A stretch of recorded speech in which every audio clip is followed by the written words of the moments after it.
اللہ تعالیٰ فرماتے ہیں، اللہ ہر چیز کا پیدا کرنے والا ہے اور وہی ہر چیز پر قدرت رکھنے والا ہے۔ اللہ تعالیٰ وہ ہے جس نے آسمانوں، زمین اور ان کے درمیان کی سب چیزوں کو 6 دن میں پیدا کر دیا، پھر عرش پر جلوہ فرما ہوا۔ مزید اللہ تعالیٰ سورۃ الحدید آیت 4 میں فرماتے ہیں،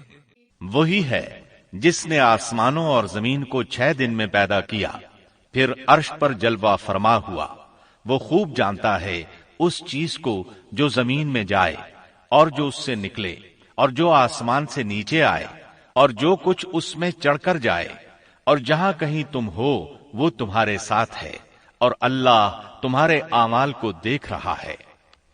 اسی طرح اللہ تعالیٰ سورہ ہود آیت 7 میں فرماتے ہیں، اور اللہ ہی وہ ذات ہے جس نے 6 دن میں آسمانوں اور زمین کو پیدا فرمایا، اور اس کا عرش پانی پر تھا۔ امام احمد بن حنبل رحمت اللہ علیہ نے ابو رزین عقیلی سے بیان کیا ہے، انہوں نے کہا، اے اللہ کے رسول صلی اللہ علیہ وسلم، آسمانوں اور زمین کو پیدا کرنے سے پہلے ہمارا پروردگار کہاں تھا؟ آپ نے فرمایا، عما میں تھا، یعنی اللہ کے سوا کچھ بھی نہ تھا،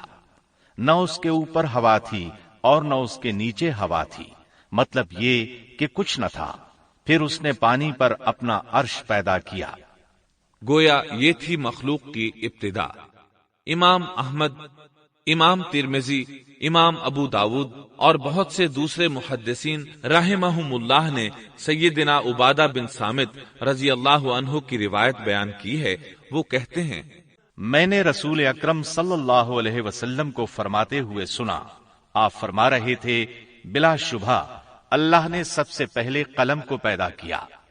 پھر اللہ نے اس کو حکم دیا، لکھ،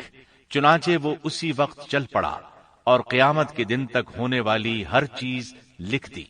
یہ اللہ تعالی کا علم تھا جس کو قلم نے اس کے حکم کے مطابق لوح محفوظ پر لکھا۔ امام مسلم رحمت اللہ علیہ نے سیدنا عبداللہ بن عمرو بن عاص رضی اللہ عنہما کی روایت بیان کی ہے، اس میں سب سے پہلی چیز کے بارے میں وضاحت کی ہے، اور جمہور فقہا کی رائے بھی یہی ہے۔ عبداللہ بن عمرو رضی اللہ عنہما بیان کرتے ہیں، میں نے سنا آپ فرما رہے تھے، اللہ تعالیٰ نے آسمان و زمین کی پیدائش سے 50,000 سال پہلے تمام مخلوقات کی تقدیریں لکھ دیں، اور اس وقت اس کا عرش پانی پر تھا۔ اس حدیث مبارک سے واضح ہو گیا کہ سب سے پہلے پانی اور پھر پانی پر عرش پیدا کیا گیا، پھر قلم کی پیدائش ہوئی، اس نے تقدیر تحریر کی، پھر آسمان اور زمین کی تخلیق ہوئی، اور جس حدیث میں آیا ہے کہ ابتدا میں قلم کو پیدا کیا گیا، اس کا مطلب یہ ہے کہ اس جہان کی مخلوقات میں سب سے پہلے اس کا نمبر ہے، نہ کہ باقی تمام جہانوں کی مخلوقات میں پہلا نمبر ہے، اور اس کا تذکرہ بخاری شریف کی اس حدیث میں ہے۔ یمن سے آئے ہوئے ایک وفد نے رسول اللہ صلی اللہ علیہ وسلم سے کہا، ہم آپ کے پاس دین کی سمجھ اور ابتدائی خلق کے بارے میں پوچھنے کے لیے آئے ہیں،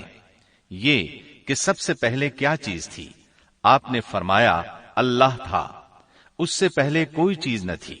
اس کا عرش پانی پر تھا، پھر اس نے لوح محفوظ پر ہر چیز لکھ دی، اور آسمان اور زمین کو پیدا کیا، یعنی ابتدا میں پانی پر عرش کی تخلیق ہوئی، پھر قلم کی پیدائش ہوئی، اس نے سب کچھ لکھ دیا۔ علماء کرام کا بیان ہے، قلم کے فوراً بعد لوح محفوظ کو پیدا کیا گیا،